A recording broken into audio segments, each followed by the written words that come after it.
दुष्काळाच्या झळा श्वसणाऱ्या मान तालुक्याच्या नागरिकांना दिलासा देण्यासाठी शेखर भाऊ गोरे यांचा पाण्याचा टँकर इथं आलेला आहे. तर या ठिकाणचे जे नागरिक आहेत, महिला भगिनी आहेत, त्यांच्याकडूनच जाणून घेऊया.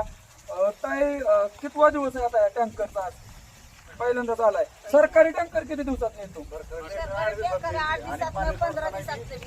आणि ते पाणी असतं का पिण्यालायक वगैरे सरकारी टँकरचं? पिण्यालायक पाणी पण आहे आणि उडीद पिण्यालायक सरकारी नाही. टँकर आला आणि इथं आला तर टाकी पूर्ण बांधलेली आहे. टाकी भरत नाही. त्यात फक्त पाणी फक्त लेटे हजार बी सोडत नाही ती पाणी. या ठिकाणी बिजोडी ग्रामपंचायतचे सदस्य आहेत.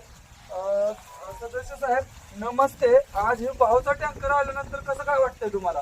एकदम भारी वाटते, कारण त्यांनी पाणी आम्हाला जेवढं सांगितलं त्या पद्धतीने सोडलेलं आहे. आणि शासनाचा टँकर जो येतोय तर त्याचं काय मुबलक आम्हाला पाणी मिळतच नाही. आता तुमच्या तालुक्याचे जे लोकप्रतिनिधी आहेत त्याला बरेच जण जलनायक म्हणतात. आम्ही पूर्ण माढा मतदारसंघामध्ये